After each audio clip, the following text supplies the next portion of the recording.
Okay, it's about 2:05 or so. And this is a presentation for key preservation grants. It's an overview for historic buildings, and the overview is for three different types.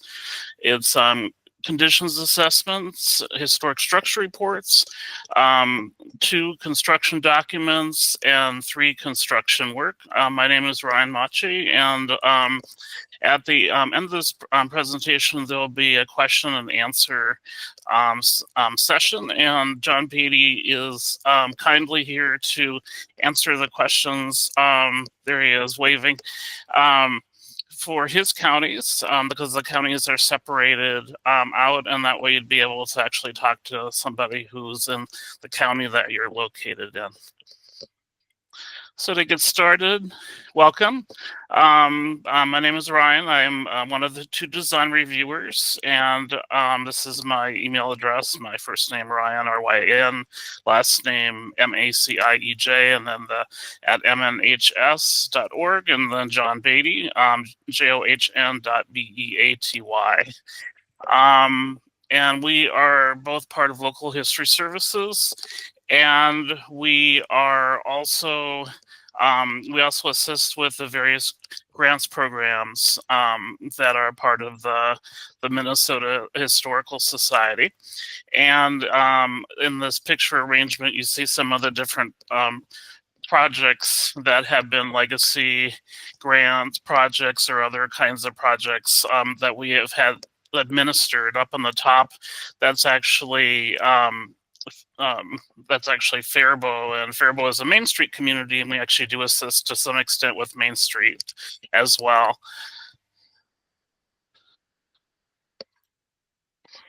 And people often ask, well, like, how old is the Minnesota Historical Society? Like, what's it about? So I've wanted to include a different picture going back in our archives. And this is the Central House in St. Paul from around 1850. And it's where the territorial legislature met before the first of the different state capitals were constructed.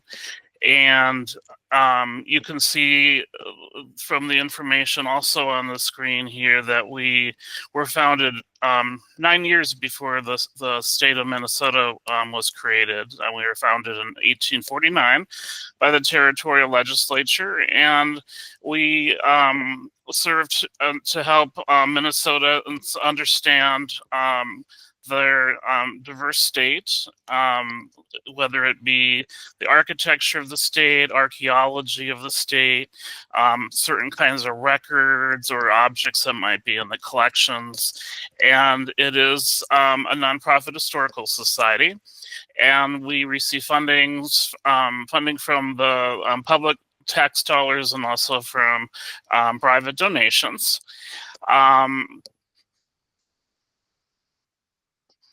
Now here more specifically in local history services, we end up looking at grants, we look at directories, technical help, jobs training, funding recognition, networking.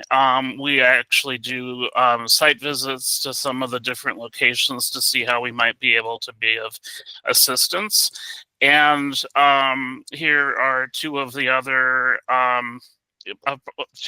properties that have received legacy funded: the Charles Thompson Memorial Hall in St. Paul at the top, and John is in that picture there at the left, and then I am sort of in the middle of a number of construction workers and the design team at the Todd County Courthouse in central Minnesota. So we have projects all over the state of Minnesota, which makes it really really fun, actually. Now, in terms of the grants that we help with, we assist with legacy grants. We help with state capital projects, grants and aid.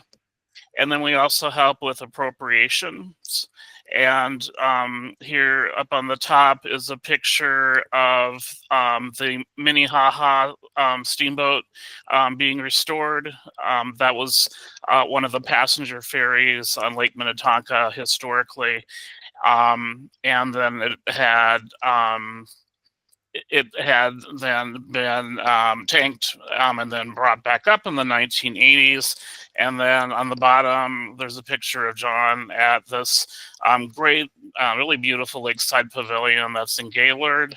That's from the 19 teens. Now, a lot of people call us and maybe they just got a building, or they've had a building maybe for 1 or 2 decades or so, and they'll actually ask us, you know, what should we do with our building? We don't know the condition of it, or we want to maybe work on the walls or the foundation, but we don't know how to do that.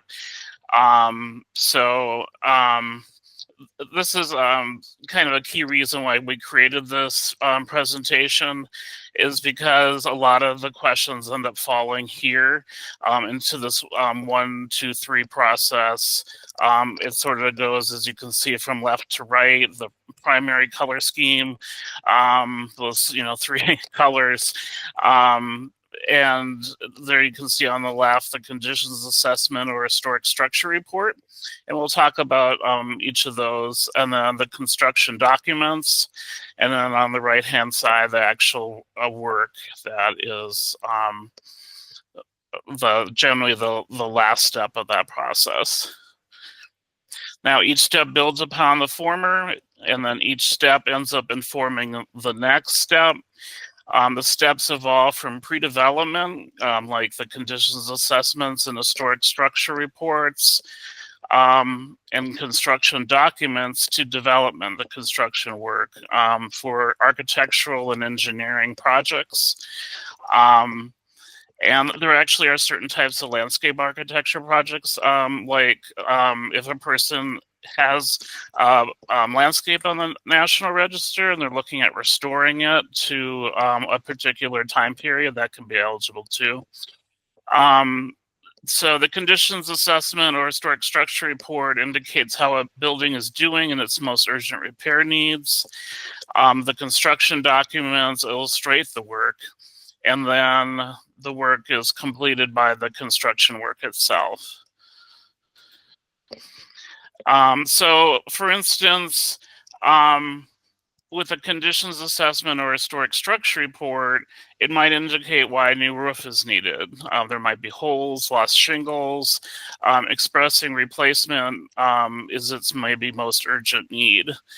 We often see that that's the case with historic buildings. It can be the roof, it can be the foundation, maybe it's the windows, but the roof is often, one of the key ones. The construction documents then build on that information. Like we might find that new in-kind roof shingles over maybe partially new sheathing. Maybe some of the sheathing can be kept, but some of it, can't be kept. And then the last piece is the construction work itself, the in-kind roof shingle replacement, how that's calculated, bid, and completed. And, that's the one that has, the most financial outlay, usually. Not always, but usually, of course. Otherwise, people kind of wonder, like, what might happen as an alternative. Like, let's say the roof is leaking, but they maybe don't think of that. They, see failing and crumbling paint and plaster. And instead of just studying the whole building with a conditions assessment or a historic structure report, they just see the paint and plaster. Instead of construction documents, maybe money is spent on fixing the plaster and paint. And then instead of construction work for the main cause, the leaky roof, the paint begins to peel and the plaster gets wet, cracks, and then it ends up landing on the floor. And then that starts the cycle all over again, where, the key cause isn't addressed. These other things are being addressed instead, and it just ends up costing, a lot of money. So, we really are believers of these core documents. So again, here's a 3-step process, and these are actually all different steps that can be funded by the Legacy Grants program. And now let me just kind of go into a little bit about the Legacy Grant program. It's a program where applicants and projects must both be eligible. Applicants can either be formal 501c3s, state or local governments, federally recognized tribal organizations, or educational institutions. Projects are and this is just the ones that we're looking at today. There's an awful lot more of them. There's, a surprising number of them, which really makes it neat because there's such a diverse array of them that come here. It's a building conditions assessment or a structure report. It's preparation of working drawings, architectural plans, and specifications, or it can be construction work that meets the Secretary of the Interior standards. There are two different types, like small grants, large grants. For the small grants, there are 4 different deadlines each year. These are subject to change, but they are, as of now, the second Fridays of January, April's the next one. July and October, the amounts are up through $10,000. And these are really, often good for conditions assessments, historic structure reports, and construction documents. Now, historic structure reports are different from conditions assessments in that they go into more detail about like the history of the building than what the conditions assessments do. They tend to cost more, so that can be one where it might need to bump to the large grant, which I'm going to discuss here. The large grants are one mandatory pre-application deadline each year, and usually it's in the early middle of the year, but that's subject to change. There's one final application deadline each year. Usually that's in the middle of the year, subject to change. These are for amounts that are over $10,000, and these are good for large development work, and they're also good for large pre-development work and for construction work. So we see a lot of roofs being done with these, masonry repointing being done with these, but then also like on some of the bigger buildings, some of the pre-development projects. Now, for the conditions assessments or HSRs, the property must be listed in the National Register of Historic Places or determined eligible for listing by the State Historic Preservation Office here in Minnesota. And legacy grants can help with evaluating and listing. And those are things that are actually spelled out in our grants manual. And there have been, presentations that have been done by our office and the State Historic Preservation Office that relate to National Register listing. Conditions assessments must follow our conditions assessments FAQ online, and HSRs must follow the National Park Service's Preservation Brief 43. And these different items are just with a simple word search online, readily visible. Now, here are 2 examples that we have from very different parts of the state. Up on the left, way up in the northwest corner, up towards Winnipeg, we have a conditions assessment front page cover that was done for Titan Schoolhouse, which dates from 1904, and that was fairly recently submitted to us. And then from a little ways back on the upper right, we have the Washington County Courthouse in Stillwater, sort of a Italianate style building, really quite ornate, still serves as the courthouse. And with the one on the right, there's considerably more detail. It's more expensive to produce. There's a lot of historical information on it. Now, for construction documents, these are drawings, architectural plans, and specifications. We often see, we generally see project manuals with these. We see other kinds of, blueprints with them as well. The property needs to be listed in the National Register of Historic Places. The drawings and specifications need to conform to the Secretary of the Interior standards for the treatment of historic properties.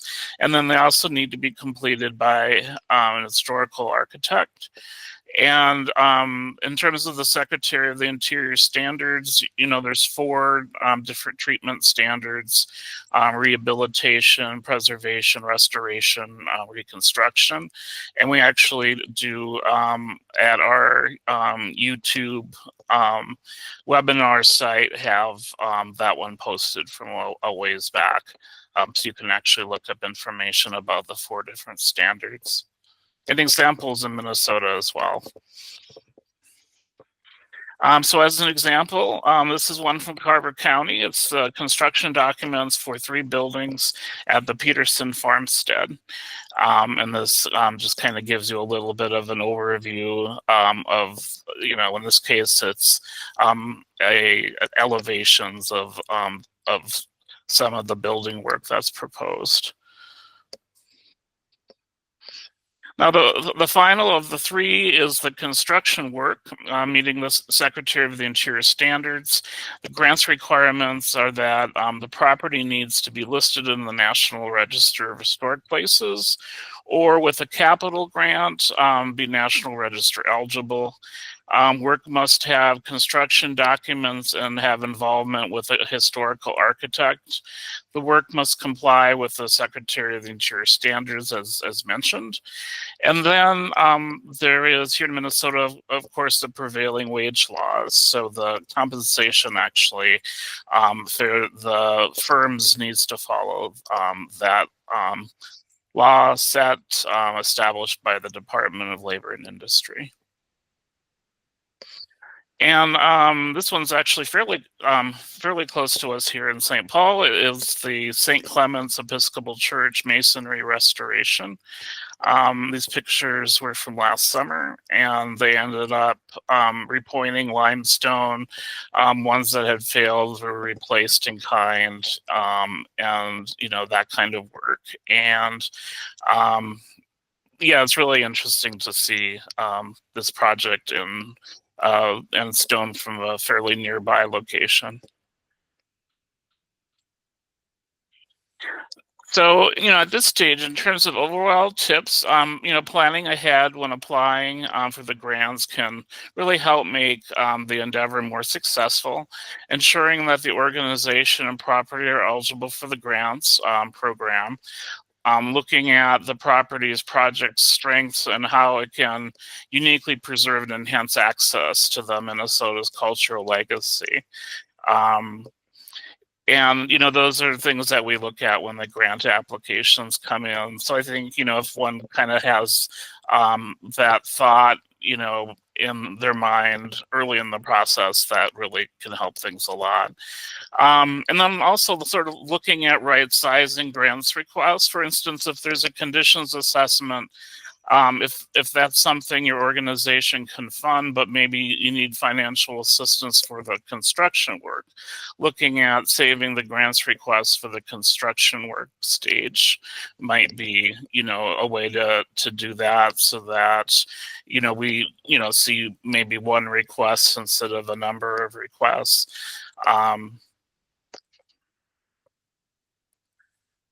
But again, in terms of the process, the 3-step process, I think analyzing the property early helps assess the property's condition, prioritize work, minimize mistakes, and it helps. It really helps with determining the short and long-term costs. Planning ahead is great for the building and the owner's bottom line. That way a person can find out what's wrong early on instead of doing work and then, as I mentioned before, realizing that that's not the right step at the right time. And then having accurate construction documents can help ensure consistency and accuracy in the construction work phase. And that helps reduce costs, wasted time, and miscommunication as well.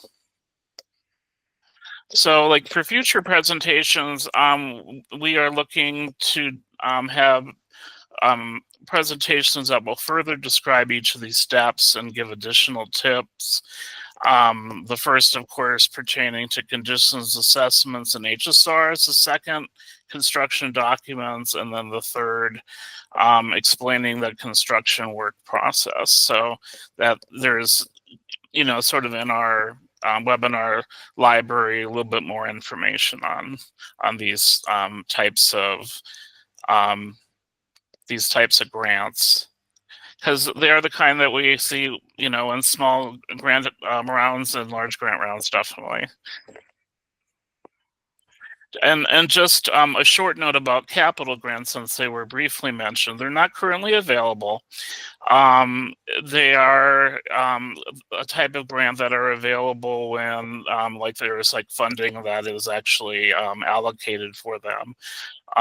They were available. There was around last a little over a year ago, January of 2024, and we're not sure when there might be something in the future, but people do ask about them.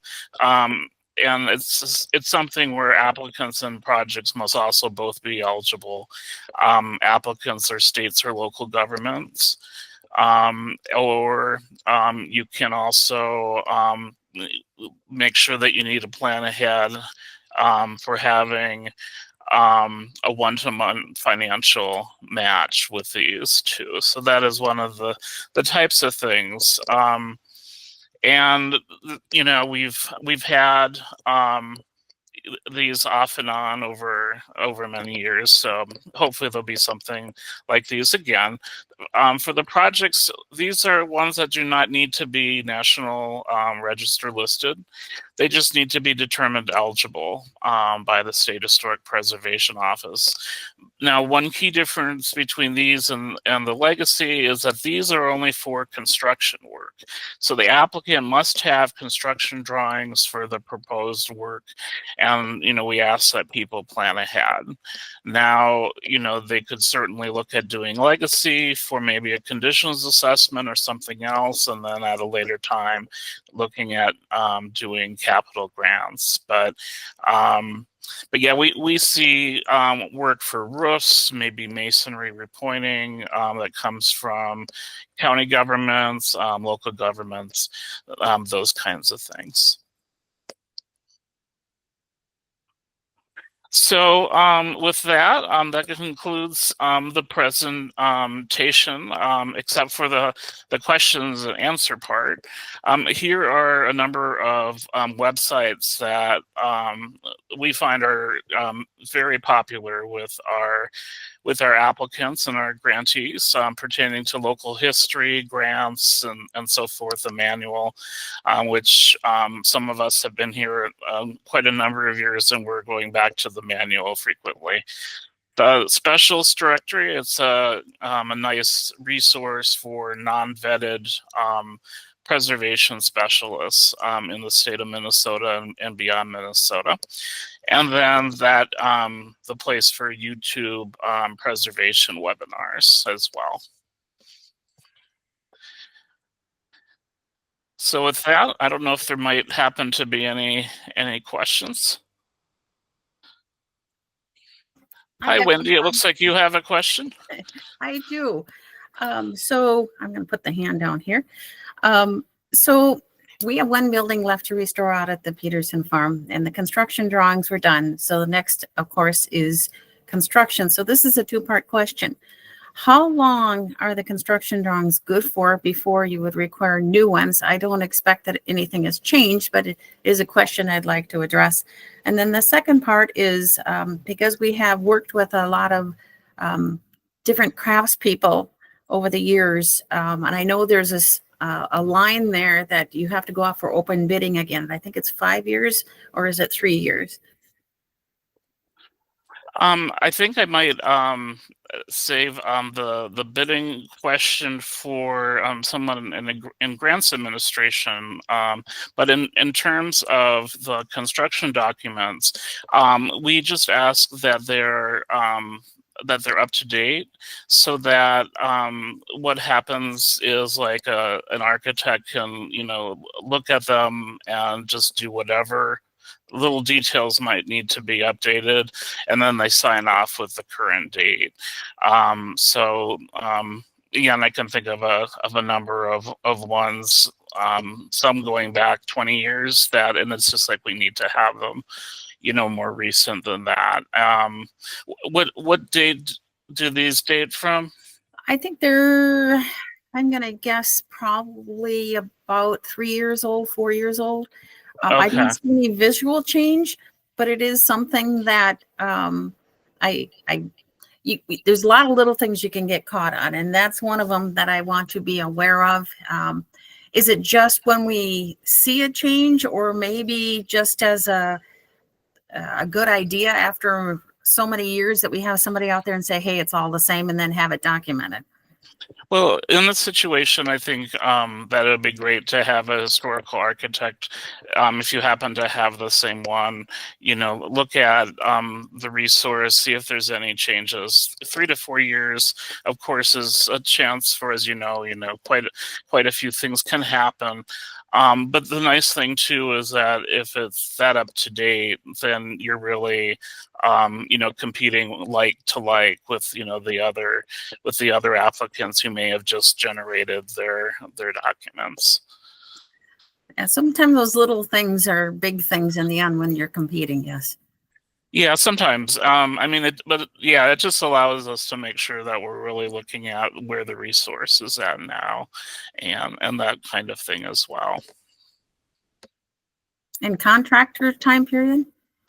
Yeah, I don't know if Carolyn or Melinda or Gillian might have an answer for contractor time period.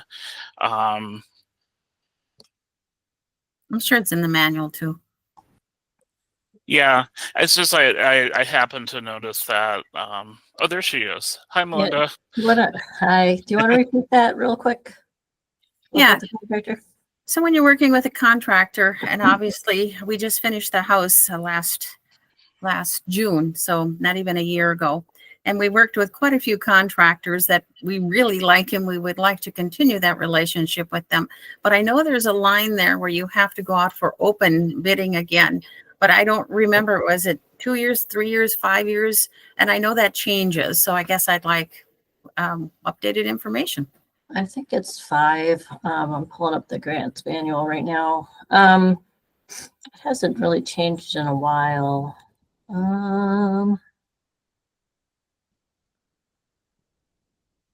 Pretty sure it's 5 years. And as long as you've had an ongoing relationship and you need to upload a copy of the contract and amendment, if there is an amendment to their contract, then that's something that we would review as part of the application process. Yeah, because we had some really awesome contractors on that house, and they're willing to work on the South Barn, which is the last building. And I would hate to lose them. But if we go off for open bidding, that's always a possibility. So thank you. Yep. Yeah, and keep in mind too that if you would go out for open bid, you do not have to choose the low bid. You can choose best value. So whichever contractor best fits your criteria, that's the one you can choose. For us, it's especially our stonemason. They did such awesome work on that house. Just fabulous. They also worked on the Capitol. So, for example, that would be one that we would want to reuse again. Sure. Okay, great. Thanks, Melinda. No problem. It looks like Zach has a question. Hi, Zach. Hey, let's see. So the question about so for some of them it either needs to be listed or it may be eligible in some cases. How does that apply to like buildings that are maybe contributing buildings to like a historic district or something like that? Would that be eligible, or is there a delineation there? Oh, and which county is this in? Just to Well, maybe I'm asking about maybe a couple right now. Let's say Scott County. Okay. That's one of John's counties. I think John. Oh, there he is. Hi, Zach. That's a great question. I think, as long, well, no, I don't, I think, I know that if it contributes to the historic district, then it's the same thing as being individually listed, Okay. as far as we're concerned. So it is just as eligible. Okay. Excellent. Perfect. Yeah. And then separate question might be, for a lot of these, we're talking about buildings, and it's kind of clear like what you mean by a building, but for some of them, it's kind of like in between when you start getting into like boathouses or outbuildings or like Right. like some of the memorial kind of fire pits in public spaces. Is there any guidance on that about what would be fundable through this as like a historic structure versus like, oh, that's maybe one of these other grants? That does can touch into some interesting areas, and again, it's a great question. Supposing you have a memorial fire pit in a park, the park is listed on the National Register. I think that that would definitely be something that would be considered, especially if in the listing of the park, in the National Register nomination, that is specifically called out as part of the landscape. So yes, I think that you can think of that as memorials, like war memorials and such, are often, we'll often treat those a little bit separately. But if you've got a park that's on the National Register and there are parts of that landscape, then yes, I think that those could be considered contributing to the landscape, therefore eligible for our funding. Excellent. Thank you. Yep. And if you do have a memorial that's a standalone memorial, we do have an objects conservator who can help you with a grant to work on that as well. Okay, excellent. Thank you so much. You're welcome. So both John and Ryan, you both mentioned the landscape. And of course, we are in a situation with horticulture being the property, being on the National Register for horticulture work. So this is kind of a new idea. Can you expand on that a little bit? Oh, in terms of the landscape? Yeah, because and how that can be. Yeah, so if it's a feature that is part of a National Register property that actually like contributes to the significance of that property, and the work actually is going to restore something that's like a traditional historic feature of the property, then that kind of work can actually, we can look at funding that work for the grants program. It is considered grants eligible. Now, if people were planning to do landscaping to their property that maybe they're like in an area of their property that's not National Register listed, or if they were planning to do work that was not, restoration, rehabilitation, preservation minded, work, then no. But yeah, if there's the documentation for it, and so forth. So we actually do that every once in a while. We'll see that. It's really quite it can be really quite astonishing, as you can imagine, when it's completed, and it allows people to experience, historic properties in a different way. That time is arrested or brought back, if you will. so in our particular case, it's very well documented, but it no longer exists because it has to do with trees. Trees got old, they're gone, but we know where they were, and we even know the variety. I mean, because they don't exist anymore, Ryan. So does that fit in?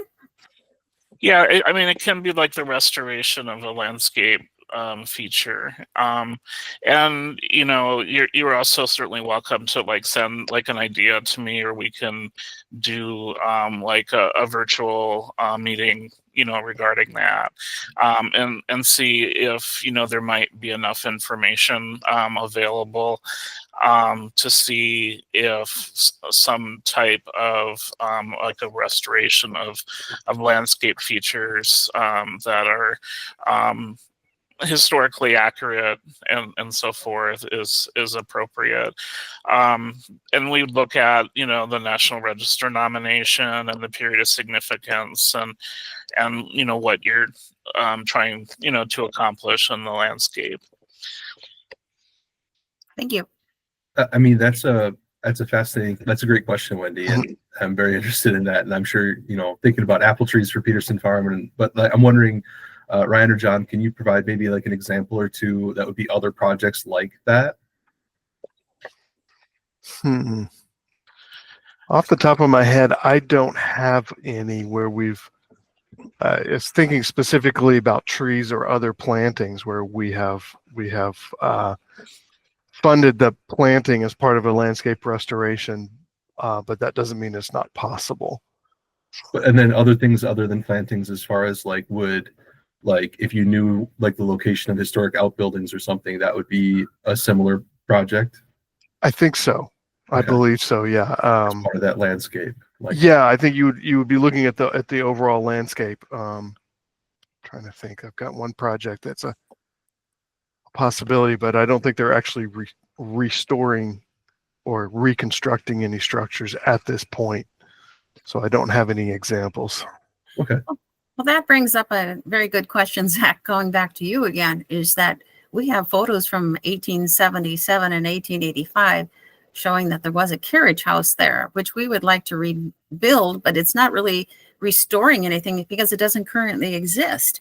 Mm-hmm. So, I mean, the grants would not allow, I mean, they wouldn't pay for rebuilding something that doesn't exist, right? But we can prove that it was there. I have to go to the grants manual on this one. Yeah, I'm not sure that the grants. We hadn't planned on going that direction, but the topic came up, so I thought I'd. Yeah. Well, we've had applications for reconstruction, and it looks like with this structure that there's just nothing that exists except its memory in the form of like documentation and that kind of thing. Yeah. So we would need to make sure that what we had in terms of documentation really represented it enough substantively so that we could make an accurate reconstruction of it. What becomes difficult with reconstructions is when there's like juxtaposition and guesswork involved, and when people aren't like absolutely sure the way it looked and that kind of thing. And this is why I kind of wish, well, thank goodness these days for digital scanners, and I mean the early 20th century for HabSAIR documentation and all of that, where you can get some, great detail. But certainly we could have a virtual meeting, and if you had, pictures, that you wanted to, send like JPEG or TIFF images as to like what you do have, we could, I could look at the information and then internally in our group look at it. So, and Todd, made a good remark that if it's not mentioned on the National Register, that makes it, it's one of those things where if the National Register nomination indicates that there was a structure at a particular point, then that's, one thing. If it does not, then that creates something different, and then you might need to look at editing the nomination so that there's kind of the correct information on there. Reconstruction just for the program is really tricky, but yeah, it is one of those kinds of things. Sorry to tell you that, but Well, it's not something we had really even considered regarding a grant. I mean, at all, because it's just a simple 12-foot by 12-foot building. And it's, Mhm. you know, you can measure it out. You can see it in the photos. It's documented in the diaries and other things. So it's there. But because it was a new building, I didn't even think it would be considered. And so the topic came up. That's the reason I asked. Do you know if the building is in the period of significance? It is. Okay. It is. Yeah. And then Andrew's diaries talks about building it. And he also talks about tearing it down in 1888. Our period of significance is in 1885. Okay. And you see, we also have some carriages of that time period, which should have been appropriate and would make a great display, you know, building for Right. those carriages. Obviously, it would be a non-contributing building because it's new. Because it's reconstructed, right? Yes, but it would Yeah. be a good place because it was there. Well, the grants manual does say that reconstruction is possible. So, you know, it's going to be on a very case by case basis, depending on the, you know, the quality of documentation and, you know, things like, does it fit in with period of significance? But it's not impossible is what I'm saying. Yeah. So. It's a very simple 4-sided building with a roof. Very Mhm. simple. Well, and you know, certainly your property brings up the good point that outbuildings, you know, secondary buildings, agrarian buildings, are eligible, as you know, they have been evaluated and painted and so forth. So that's it. It's interesting that that's of course part of the makeup of Minnesota, as it should be, of course, agrarian buildings. Well, I thank you all for attending, and for people who might have phoned in or some other way of listening, thank you as well. And certainly, if anyone might happen to have questions and some of my counties, I look forward to being able to answer them. Thank you. Thank you. Thanks.